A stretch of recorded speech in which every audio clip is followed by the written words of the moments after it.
Howdy, I am Nancy L.T. Hamilton, and you are now in my studio, courtesy of YouTube. So we are doing part two. I'm looking all over for the ring, and it's on my hand. We are finishing our bezel that we made. Well, not finishing the bezel. We're setting the stone in the bezel that we made in the last video. If you haven't seen it, you should check it out. Teach you how to make your own bezel cups and not be held victim and at the hands of the corporate man who's making us use thin bezel cups that don't fit our stones. Right on. Well, not that big a deal, but learn how to make your own. Give you a lot more design leeway in creating your own stuff. You know, not making cookie cutter jewelry, which is one of our goals, expressing our ideas and our visions. Okay, before I get really out of control, I'm going to say let's go to work. So let's do it. I mean it. Okay, so now I'm going to show you how I sweat solder my pattern to my metal for my ring shank. There's the base. And yeah, I've already fluxed it, and I heated the flux, and then I applied pallions of solder. I'm trying to focus most of the solder on the exterior edges, but I had some really tiny pieces, and I put them on the interior a little bit too, just to make sure the whole thing was soldered down.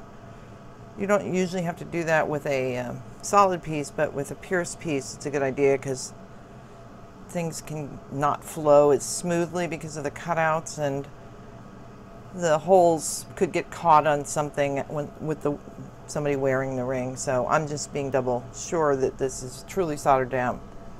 So now I'm just going to show you me melting the metal. Oh, let me turn this gas off.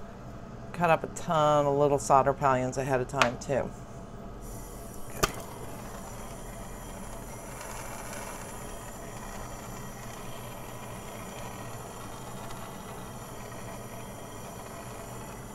And I'm not really heating on the metal yet. Kind of just going a torch around the exterior edges of it. Just generally warming up the whole area. Turn my torch up a hair.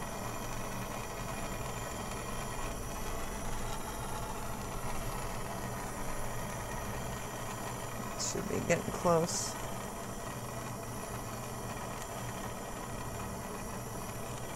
Come on, turn it up even more.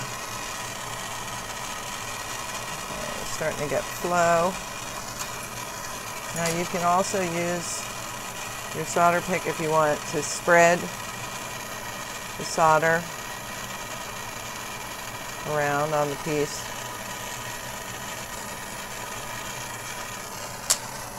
Okay, so next what I'm going to do is I'm going to sand off the external skin on the solder. I'm not going to sand it too much that I remove the solder, but because of the heat, some of the zinc has burned out of the solder, so it is a good idea to take that skin off. It made it from hard to maybe slightly over hard solder. So I always sand off a little bit. I'm going to pickle it, and then we're going to attach it to the ring shank. So here's our pickled, soldered up piece. This probably could have flowed a little more. I might actually go back and do it, but I just wanted to go through this part a little bit. Wet dry sandpaper 320. And I'm just taking off some of the skin and any high spots. Just gonna go down a little more. Hard to hold on to. I could use a sanding stick too, but this is there. I take advantage of what is at hand. So now I'm going to flux my ring shank, flux this, and I think I'm going to probably use cross locks. You could use binding wire to wrap this around the ring shank, but I hate binding wire because to me it's a pain in the butt. So I'm going to take my chances with cross locks. I'm going to get set up and I'll meet you at the charcoal. Okay, so what I've done is, I don't know if you can see, but there's a scribed line down right there on both ends, and that's where I'm going to place my pattern material. I didn't want to go all the way to the end. Just didn't want to. I don't know why. part of my design vision. And I want to make sure that this is lined up on the sides as well as in the right places on the ends. Okay, I'm gonna go for it as soon as I can untangle my torch from the tripod. Oh, turn on the fan.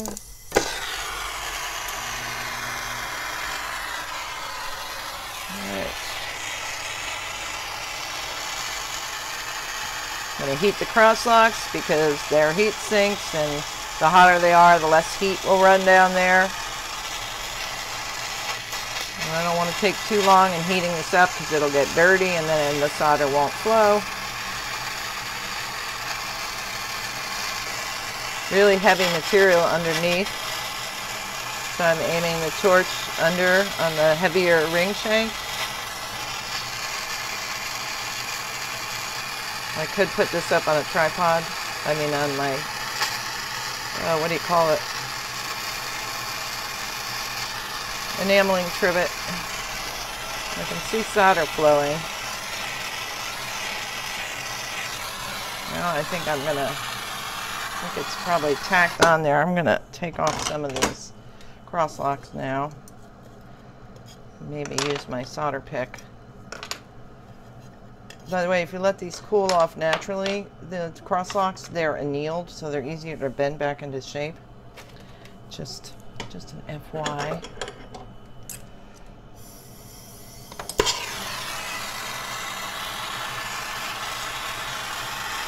Still heating mostly that back plate. The top plate's getting heated by heat transference. Gently holding this down. I don't want it to move, and I don't want to crush it. And I'm looking for evidence of solder flow. Oh, that moved. Bummer. Ooh, and I picked the wrong cross lock, the one without the... Ow, they're all really hot. Over here. How about tweezers? Let's see. Trying to find a cross lock that isn't 100,000 degrees. I'm going to have to heat this up and try to move this over. There. Can we do it? No, not quite. See, I wouldn't have this problem if I used binding wire, I hope, maybe. Okay, that looks good. That was fun. Some flow in here, hopefully. Come on, guys. Now I'm going on top. You have to keep your eye on the whole thing, too, because it's real easy to miss something down at another end. Okay, I'm going to check this because I don't want to heat it on more than I already have. And pickle it and see how it looks. I'll make sure that I have a seam of solder all the way around these edges and in these edges in here. So I'm going to do that. So here I am at Yield GRS multi-purpose vise with the ring holder clampy thing pins. You have to buy the whole attachment set, which is this, but it's got a lot of awesome little tools in it for any kind of jewelry making. I just got this, so I'm really excited about it. So your edge should look similar to this, where you shouldn't see a visible line between the two pieces of metal. This is post filing. I think this is a double cut file, and then I went to a single cut, and then I went to a 2 and a 5. These are both barrettes because that's what I have. And then the sandpaper grits, 320, 400. I think this is 6 or something like that for sandpaper. And I'm going to leave this kind of with a brushed finish on it, because rings get thrashed. It's just so much work to make them shiny, and then they end up being brushed in the long run anyway. So I just wanted to talk about that. Let's see what the other side looks like. I can't remember.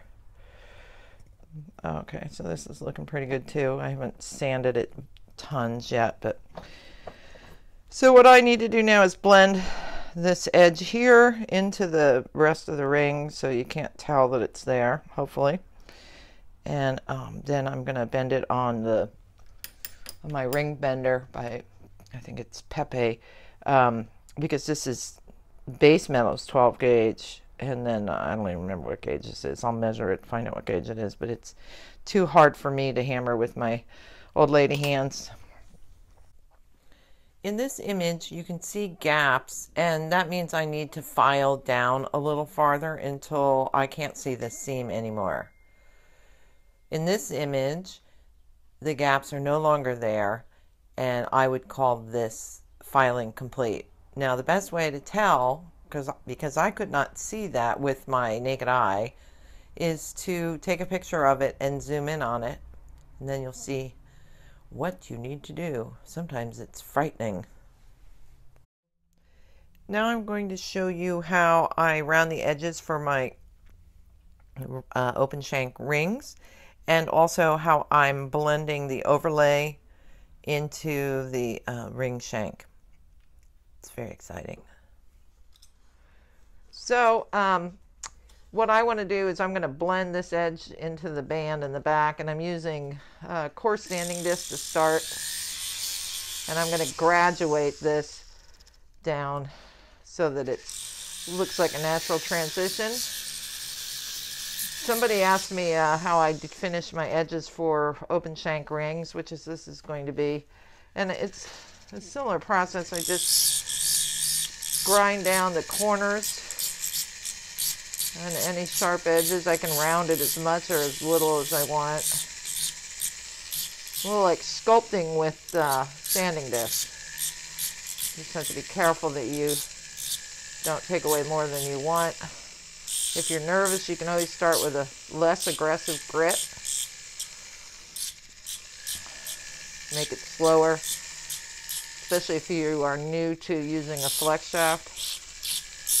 After a while, this thing becomes like a second finger, hand, whatever. So I'll just keep working that around until I have a nice smooth shape, and then I will go in with next grit down and keep working my way until the sanding marks are gone enough. So I hate this mask. It's hard to talk with it on. So I'm going to shut up and I'm going to finish this and show you when I'm done. Okay, so I got my name on and I got this on and everything cleaned up, and I'm going to start bending the ends with the ring bender.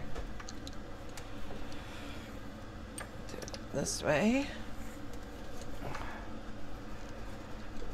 Work my way around.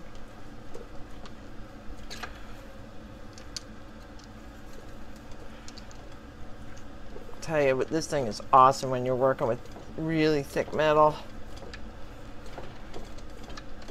This would hurt my hands a lot.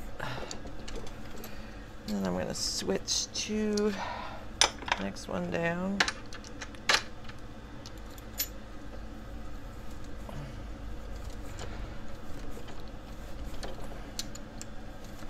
You heard grunting, that's just me. It's not effortless.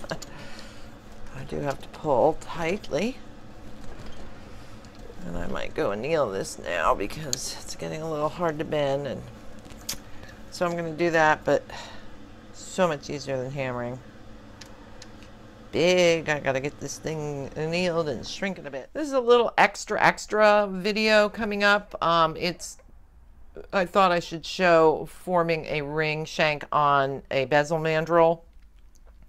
It's being held with a pipe vise.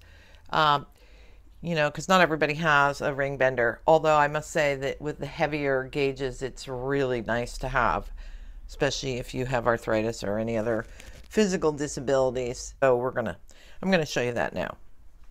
And you'll notice that the ring shank is not quite the same. There's a lot of magic afoot. So here is my ring stock, squared edges, ready to go. And this ring, I think it's going to be a 9. I'm doing an open shank on it. So I'm going to start about a 7, and I'm going to bend the ends with a leather mallet. You can use anything you want.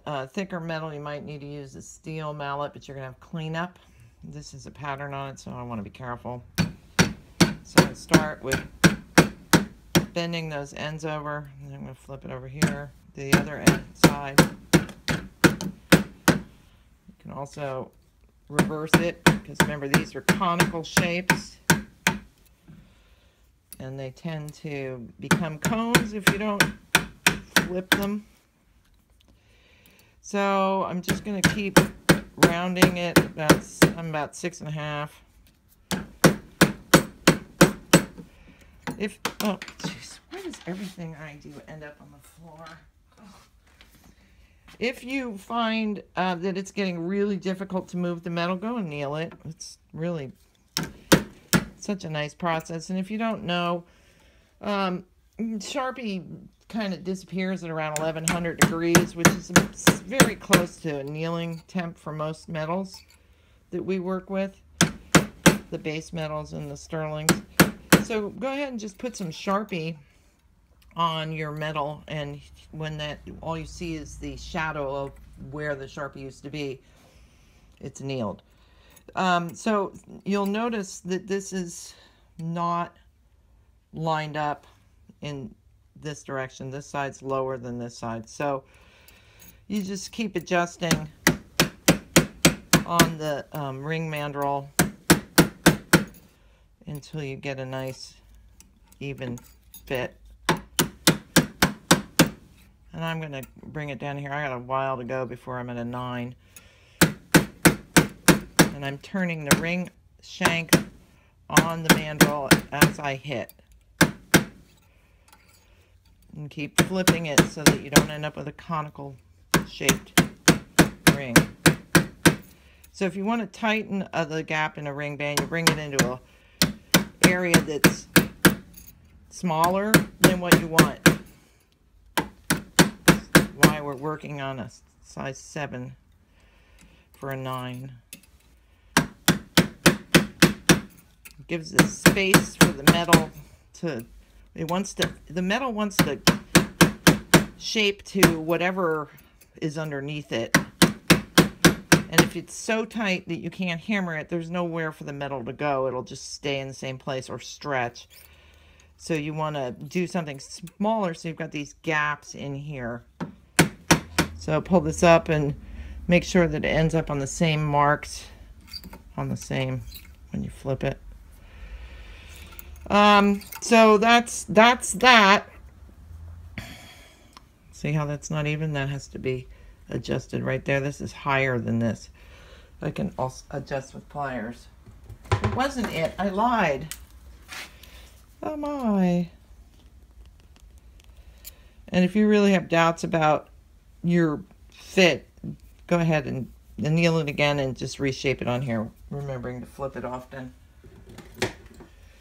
So that's the ring shaping part, not using the ring bender that I did with the other. In this next section, we are going to file a flat spot on the top of this ring, and that is going to give us a seat. Let me grab a bezel with which to hold the stone flat and to make as much contact as possible between the ring shank and the bezel itself. So that's what we're going to do. So for squaring off your ring shank, you want to determine the center. On the open shank ring, it would be directly, the space directly behind this, and I would even mark it, because what we're going to do now is file a flat spot that the bezel can sit flat on. Should be able to lay the bezel cup on that flat spot and have it not fall off. So it's difficult to do really flat filing. I'm started using my miter cutting vise because I can visually line up from the backside to the front where the center is. I can also limit how much filing I do by how high up it is in the vise, and because of this, the file down to this flat steel, I will have a nice flat surface. If you don't have a miter cutting vise, I recommend using the drag method, which I believe I have talked about, where you pull down the same number of times and then go in the other direction it's the same number of times. Or you can hold it in your ring clamp like this, or use a vise like the Universal TRS's multi-purpose vise. So those are some of the methods. You can always, you know, when you're filing, you want to try to do it maybe even standing and hold this end to help keep the file square. But honestly, so far I'm really happy doing it in the miter cutting vise. I'm getting really nice flat edges. You could even use this to drag on a file instead of, you know, I could put it in my vise like this and file. So there are different options for filing a flat spot. If you were doing a curved band, you would still do the same thing. The big deal with the filing is to not make the space bigger than your setting. All right, in this section we are going to cover just a few additional methods for squaring metal. You can use this for your ring shank as I'm illustrating in the video. I don't know how well the vise would work with doing this part of the ring for squaring this part, but if you need to square edges, or before you cut your bezel strip you need to straighten the metal out, these are a few other methods that you can use to square your edges. I thought it would come in handy in any project in the future. Howdy y'all. Here's a little aside for those that don't have miter cutting vise. This is one method that I have come up with. It's a little fussy, but the tools are cheaper. You need a vise, a cheap one you can get at Harbor Freight. In here I have 2 pieces of leather that I've glued I've glued magnet strip, wide strip to the back of the leather, and that'll stick to the interior jaws of the vise. You need an adjustable square with a level in it. See the bubble? See the bubble? A file or 2. And what I do is I put the metal so it's sticking past the edge of the vise here a bit. And I have the vise not tightened down too tightly, enough that I can wiggle this strip of metal in or out at the top depending on what the bubble on the level says. And I'm lining up the outer edge of the square here with all the way down the length of my metal, and then looking at the bubble in here, and I can tell that I need to pull the metal. What do I need to do? Pull the metal out a little bit. That's that too much? No. And then tighten down. Oh, I think I should have C-clamped this in 2 spots. Tighten down on your vise. Really good if you can. And double check again that you've got this square. Nope.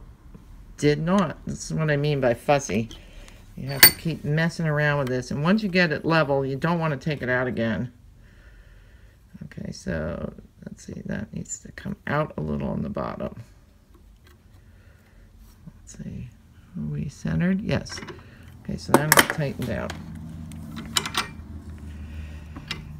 And when you're figuring out how high to put the metal up in this direction, you want to sight across here visually. See how much metal is hanging out of the top. And then these are cheap vices, and they will get filed down, so use not your best files for this process, but it is pretty soft steel.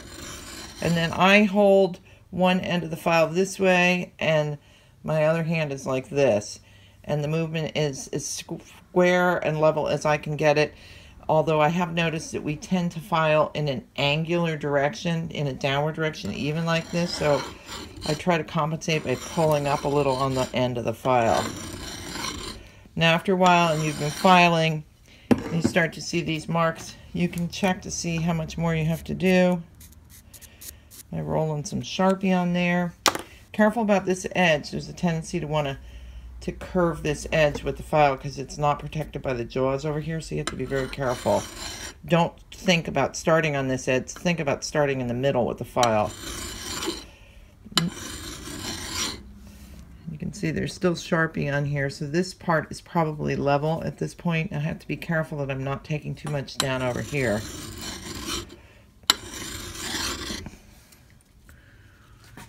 And you can sight down it from behind. Just check again to make sure you haven't gone off square. Nope, good.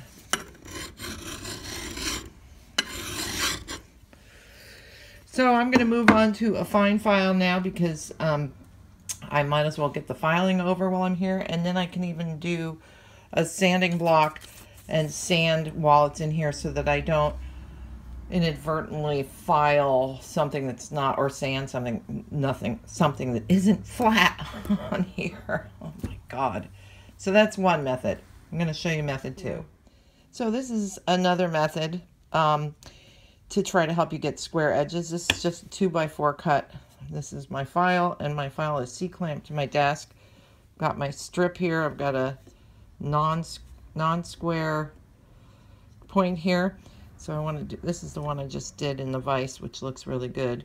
What I'm going to do is line the metal up so that the wall of the ring shank is flat against the wood block. Now you can clamp this wood block down too. I'm not. And then drag, trying to keep it level. You can also turn it to this side, and once again flatten it. Now this is assuming that you have a flat edge to run along the block. What a pleasant sound. So eventually I'll see we're starting to take this edge off up here, which is what we want. So you just keep repeating that, and then once, like the other system, go ahead and switch to a finer file, and then you can tape sandpaper to your desk and do the same system where you drag. Or if you're really brave and feel like you've got it all together, you can just drag with your hand and hope that it comes out right. Others put it in a vise and eyeball going across the top, kind of like we did, but without leveling it in the first place. So those are some alternate methods for using the miter cutting vise. So I have a nice flat area here. There's much more surface for the bezel cup to sit on. So now what I'm gonna do is sweat solder this on here, and you want to I'm just gonna put some solder in the middle of this, not all the way to the edges. So let's put that over there. Flux. Oh, man.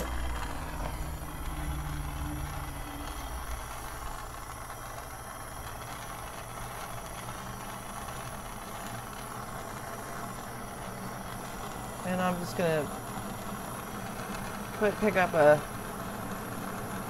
good size. I'm using hard, but you could use, depending on the size of the setting you're doing. If you're doing a little,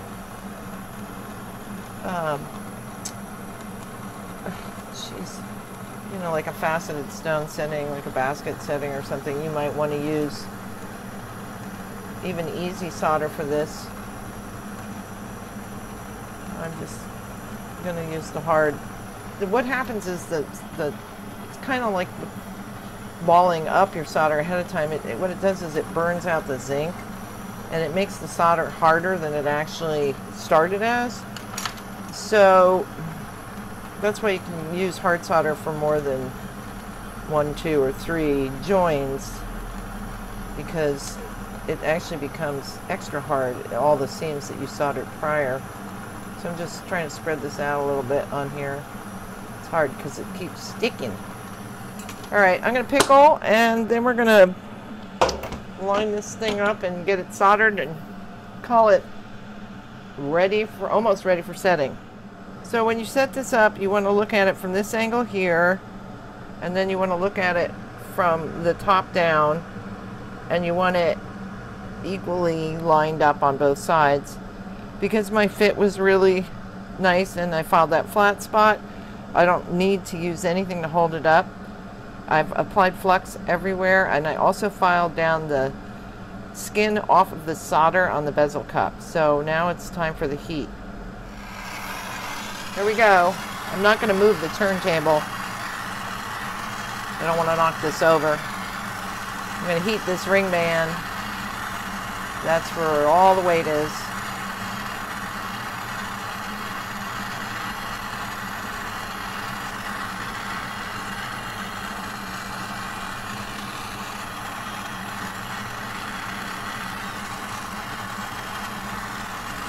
And I'm going to be looking down at this bezel cup to see if I can see that flash of silver.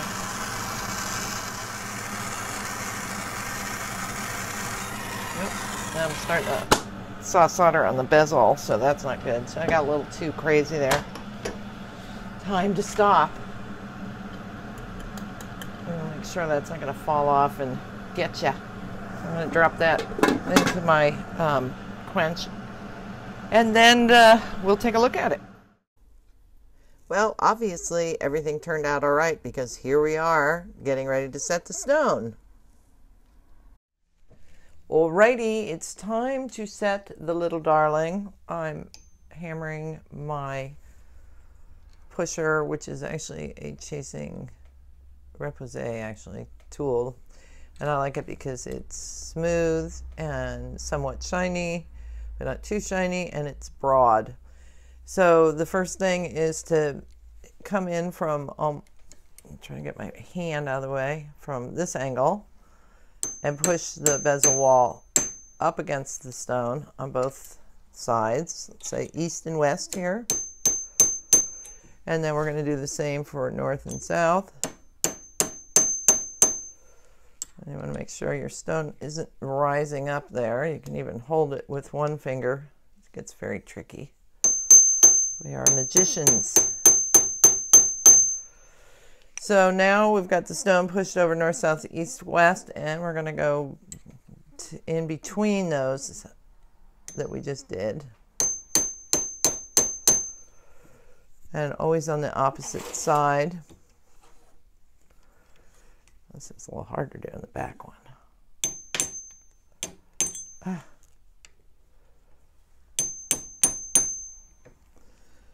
And then over here. And then the opposite side. So this is one of the reasons that we wanted to have our bezel wall soldered on really well, because this is a lot of pressure for a thin piece of metal. So I'm just gonna walk around, not literally. Quite the ring we have going there.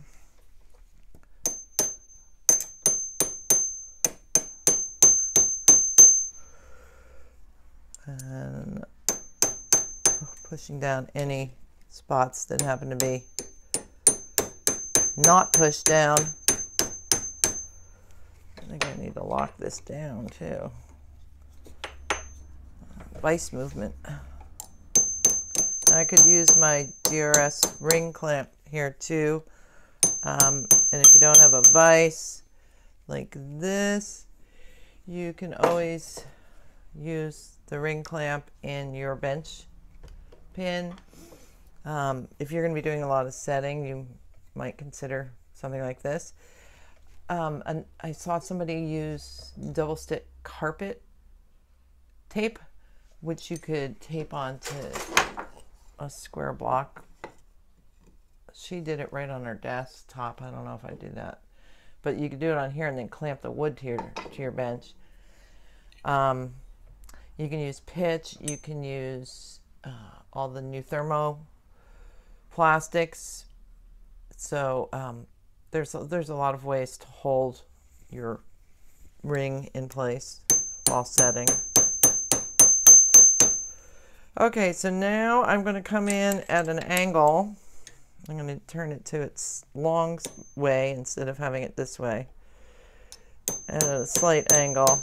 And then I want to come on the opposite side, and we're doing the north, south, east, west.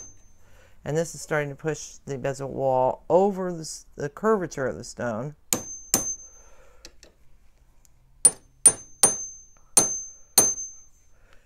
And then we're going to go in between.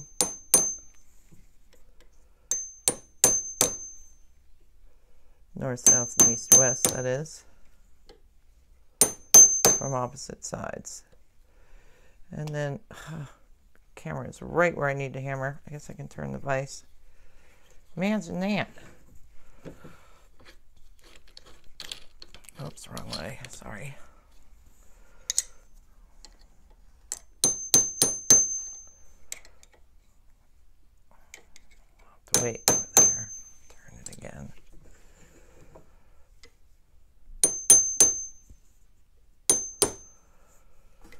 And then you can start walking at an same angle all the way around.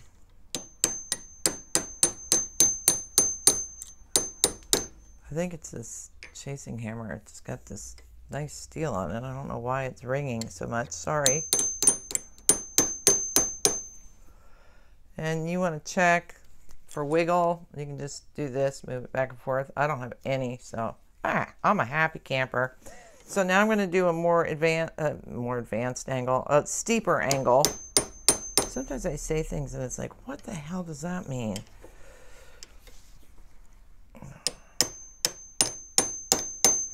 And I'm doing the north, south, east, west, but at a steeper angle. Turn vise. You will hit camera. And this isn't really going to move much now, so I can just walk it around again at my steeper angle. I'm going to try different hammers. I don't know, probably driving everybody crazy. We use a mallet. See how that works. Way less ringing.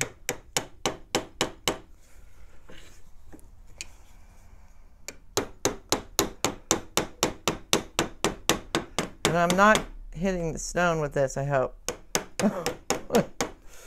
It's the goal anyway, especially with fragile stones. You don't want to, if they have occlusions or cracks or certain flaws, the pressure can mess it up, crack it. Then you got to wabi-sabi it, make the flaw beautiful. Gold paste or silver filings in epoxy, all kinds of different ways to make it fabulous. Okay, so now I'm going to switch. Do I want this? I don't think I want this. Maybe I want this. Do I want this? No, I know what I want. Oh, I got to get it. Dang. I have a, there it is, a thinner rectangular shape for coming at a really steep angle here.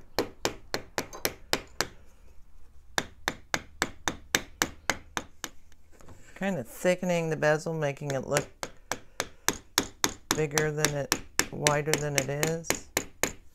Trying to avoid the stone. Also, any little bubbles that I see or bulges I'm going to deal with now. Kind of finessing the fit. Okay, that looks pretty good. Now you can come in and burnish the top of this with a burnisher. That smooths things out, gives it a shiny appearance. If you're using really, really thin bezel wire, like some of the fine silver stuff they sell, you can actually probably just use a burnisher or push by hand. You don't need to use a hammer. But this is thick compared to that, and I have found that it needs to be hammered. You can also use a hammer hand piece to set. And you can burnish the edge here too if you want. Now if you have to do finishing, I would tape my stone up, number one. because it's very, very easy to slip. Don't use sandpaper. Make sure that your stone is hard enough in case you do slip to avoid getting scratched. Many stones are very soft and you can wreck them in a hot second. So I just put some tape on and grab a scalpel or some kind of razor blade knife and cut around the stone. Once again, if you have a soft stone, this may not be the best idea. Now I usually go in with silicone wheels and clean up any rough in areas, also to create a shine on it. I'll put the grits and the information on the page. It's gonna be hard to do without getting in there that close. I have to do all this from kind of far back.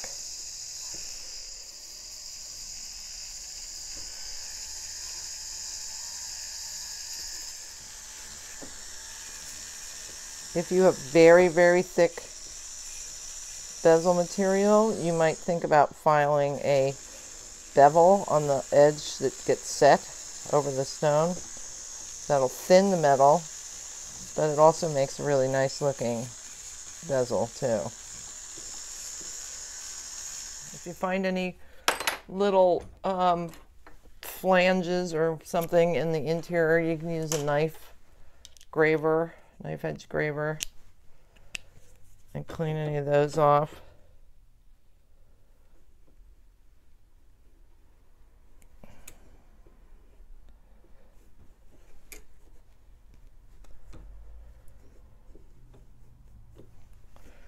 All right, I'm going to finishing and make it pretty, and then I'm going to liver sulfur it and finish it and show it to you and call this video done.